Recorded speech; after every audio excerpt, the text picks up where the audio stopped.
Wasabi guys, coming back at you with another video here. It is Void Mage Gamer, and I swear this is going to be the last time I do a Yu-Gi-Oh video, at least the last time for a while. I just don't like talking about it. It brings back a lot of bad memories or good memories that no longer exist. So I'm going to try to stop making videos about these for the meantime, hopefully for a long time. I might do Magic Versus videos where I talk about Pokemon, stuff like that. Games that I can actually compare it to and pretty much give my critical opinion of other games, and maybe if I like another game better than Magic, who knows. But that's kind of the direction where I want to go, where I'm going to try to make a series out of this, like Magic Versus. So right now I'm just going to... So far, when I went after Yu-Gi-Oh, all I basically did was go after the, I guess you could say, the lack of effort so far when it comes to Konami and how they've handled their card game. And I didn't actually go into the actual fundamentals of the game as much. And I definitely think I need to make a video about the fundamentals of the card games and how they're so different. So when it comes to Magic and Wizards of the Coast, when they started out, again, they didn't start out that great. You could say the fundamentals of the card game, you have some of the most busted cards, so they were still trying to figure out how to make a good quality card game when they started out, because they were one of the first to really do it. And especially with a TCG, it kind of broke ground there. And they really needed to figure out how to make a card game fun, so they needed to balance it out. So obviously they're going to have busted cards starting out there. Yu-Gi-Oh is not any different. If you look at the very first set, at least for the North American or just English version period, you have Legend of Blue Eyes, which was the very first set for Yu-Gi-Oh, and you had a different mix of powerful busted versus just completely crap cards, and I think that's safe to say for Alpha too. However, again, I think people overlook the fact that, most Alpha cards are going to cost you a lot of money just because, they're the oldest. However, a lot of the cards in Alpha are just unplayable, or they're just tame as hell, and the only reason why they're expensive is because they're from Alpha. Legend of Blue Eyes is not like that to that degree, but you still have cards like First Edition, because they have different printing editions, and it says it like right on the card, and they have different color foils. Like if it's First Edition, it will have like the little square foil in the corner, and that's usually going to be gold if it's First Edition. If it's Unlimited Edition in Yu-Gi-Oh, that means reprints and just I guess you could say what reissues, whatever they call it. It's called Unlimited Edition, and it has like this silver foil look to it on the corner, and that's kind of how they distinguish the different rarities there. And then they of course have limited edition cards too, which will say it on the card, but the edition thing is kind of confusing, but once you get to know it, it's pretty simple. And that's basically the difference between, like, if I had to say from a fundamental standpoint starting out, you have cards. I would say that there are a lot more useless cards in Legend of Blue Eyes, because if you look at, just how the card game has progressed, there's just not much of an impact from the older sets on the current advanced format in Yu-Gi-Oh! Whereas with Alpha, you have, some of the best staples. We're talking about like Llanowar Elves and, just some good old-fashioned cards that are not busted, but they're just good value. With Yu-Gi-Oh, you have some older cards like Monster Reborn, Dark Hole. I think Dark Hole was Legend of Blue Eyes, and I think Heavy Storm might have been Spell Rulers. But either way, you have some very good cards from Yu-Gi-Oh that are from the older sets. However, a lot of them have the problem of being banned in the only format that they have. So now that we have the first sets out of the way, let's talk about fundamentally how are they different. Well, with Magic, you have keywords, right? Like you have some reoccurring keywords like First Strike, Lifelink, Death Touch, Flying, Vigilance. Like we all know those. What are there any keywords in Yu-Gi-Oh? Well, no. There's really, there's just reoccurring text, I guess that's what you could say, but it's basically just a paragraph on each card, and they have some keywords that are not technically like the keywords that we're used to in Magic, but it's sort of stuff like negate or stuff that is reoccurring in paragraphs, I guess you could say. It's not actually a keyword that means something different, like a reminder text that we have, and that's basically what the keyword means. There aren't any keywords in Yu-Gi-Oh! It's just, here's a card and here's what it does, basically, and here's the card type, and that's all you need to know. From the different card types, you have, creatures, in Yu-Gi-Oh! They're monsters, and of course you have the spells and trap cards, which this is all coming back to me now. I haven't played it in a little while. So right there you have significantly different card types there. There's no artifacts, I don't think. There's no artifacts in Yu-Gi-Oh! Or anything close to it. You have an artifact archetype in play cards, and I don't remember half the shit because it's just coming back to me now. So you don't have like all these different, I guess you could say you don't have these different card types, but they're very different. You have spell cards, which used to be called magic cards, funny thing, until Konami decided that probably wasn't a good idea for North America, and we're from Japan, we don't speak English, so we don't know what the hell Magic the Gathering is. Well, you're in the market, you probably should know. So, short story short, they had to change it to spell cards, and that's where that card type came from. So right there you have trap cards are basically the ones that you can just set in a very similar place to where you would set your land cards in Magic, but you kind of set them there, and if something happens you can activate a trap card in response, and that's kind of that. And in regards to responses in Yu-Gi-Oh! There are different spell speeds. Yeah, in Magic you probably know absolutely nothing about spell speeds because it's not that type of game where it's so fast where you have to focus on, this can respond to this or this can't respond to that. You have, I believe, 3 different spell speeds, maybe 4, I don't remember, but I believe there were 3. Spell speed 1 was normal summons, normal spell castings, I guess you could say that's what they're called. And then you have spell speed 2, which was quick play spell cards, which were ones that you could do just, I guess you could call it instant speed. It's again, I don't know what the hell to call it anymore because I've been playing Magic for so long now that I just forget how to play Yu-Gi-Oh! And quick play spells were sort of the ones that you could do. The one that comes to mind is Mystical Space Typhoon. That's the only quick play spell I can remember. But that's spell speed 2. Spell speed 3 were all of the counter spells, I guess you could say, the counter trap cards. 7 Tools of the Bandit, Solemn Judgment. Those are 2 of the ones that I remember pretty well. And that's spell speed 3. And I think spell speed 3, the only thing that could stop a spell speed 3 is another spell speed 3. But that's pretty much the fastest that, the cards can go. You don't really have this problem in Magic, because there are problems that can arise from this, and it's just they constantly make more and more busted cards, so naturally they're going to make cards that are quicker, and when you have that happen you have more spell speed 3 cards, and it ruins the pace of the game, and there's really the level of competitive, there's like no standard for competitiveness in the game. It just keeps going up.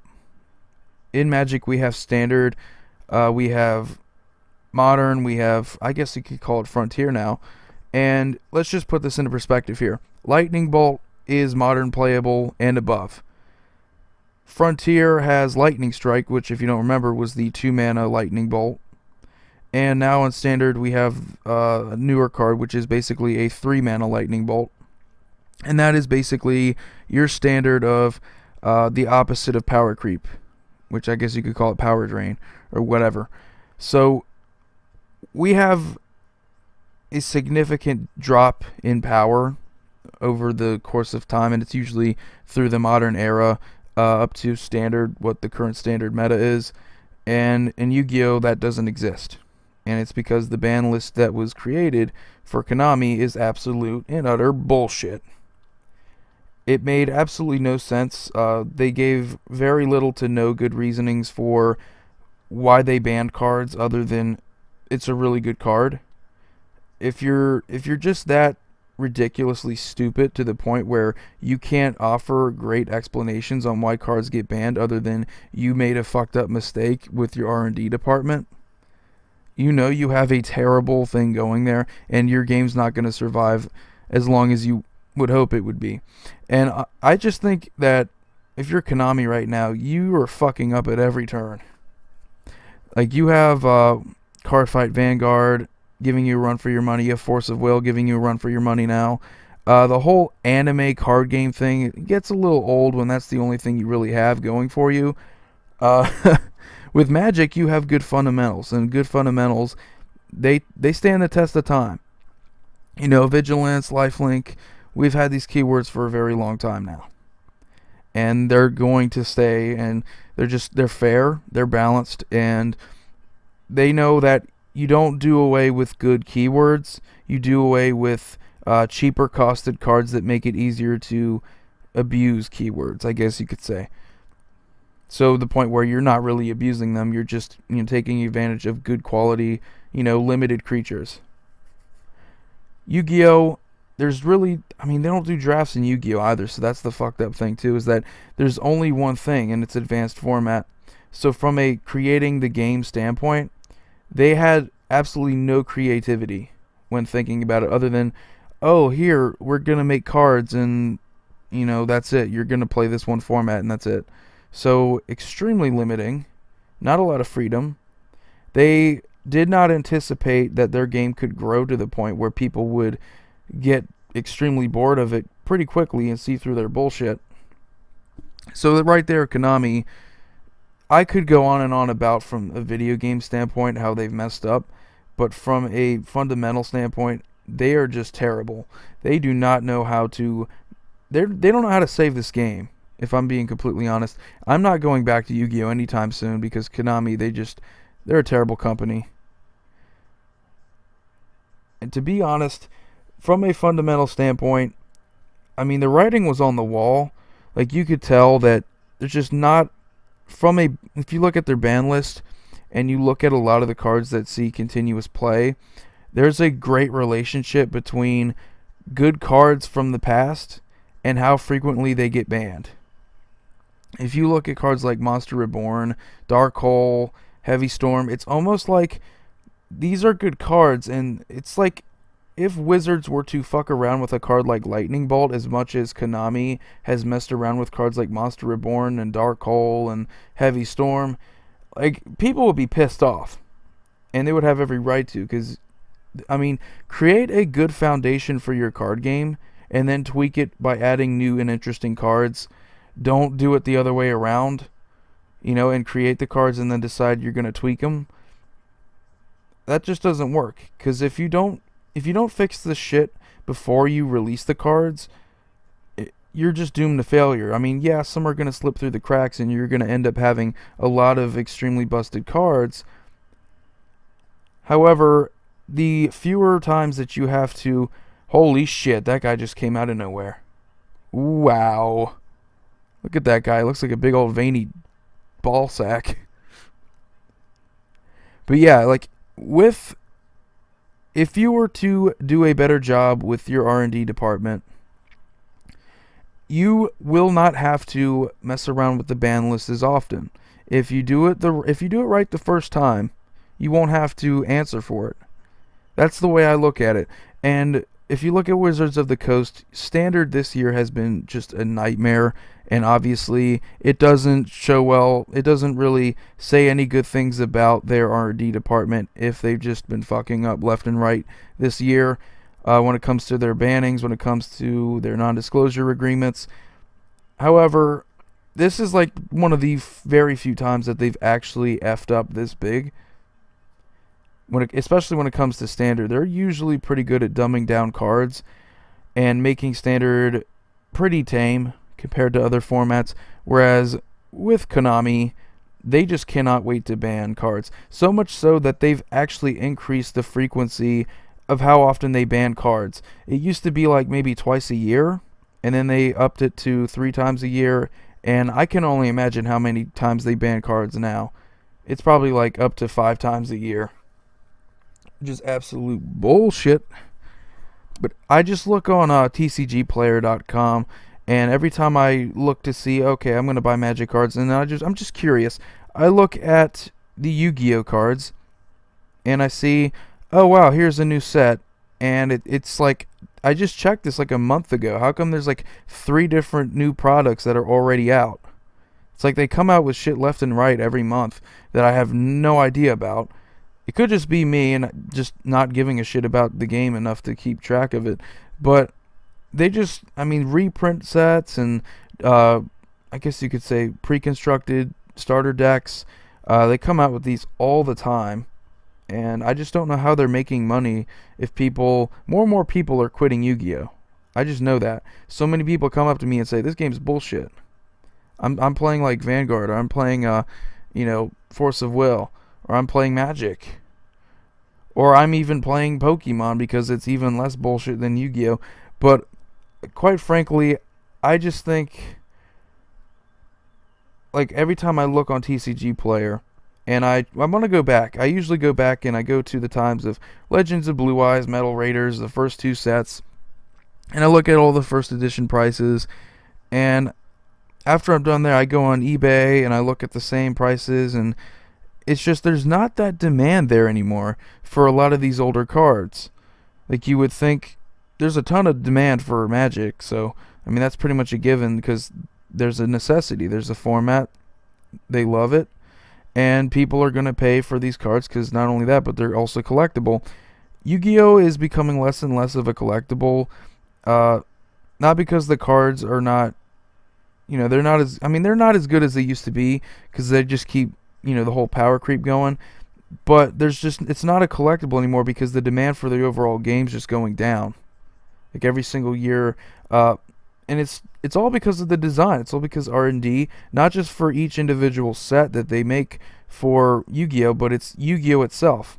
From the very beginning, whoever decided to, get this R&D together to come up with an idea for Yu-Gi-Oh, the main concept for Yu-Gi-Oh, I should say, they didn't know what they were doing. And I remember when it first started, a lot of people were like, oh, this is just trying to compete with Magic the Gathering. When in reality, they were dooming themselves from the start that they were going to go downhill on a pretty steep decline. Eventually, people would see through that bullshit. So, from a fundamental standpoint, I could never go back to Yu-Gi-Oh! Because there are no extra formats. There are no formats that I can go to escape from the current net decking bullshit that Yu-Gi-Oh! Is. And the power creep is just insane. I don't know what type of card types they have now, but I can only imagine it's something incredibly more busted than whatever they have going on right now. Or whatever they have going on in the past, when it used to be more fun. And it used to be, oh wow, look, there's an anime associated with the game. So anyway, guys, that's going to do it for Yu-Gi-Oh! For now. Let me know if you want me to keep doing these. I'll try to keep doing these. Especially, probably going to move on to Pokemon next. I think that's something that needs to be addressed. Especially with all the Pokemon Go bullshit that we've been hearing about for the past year or so.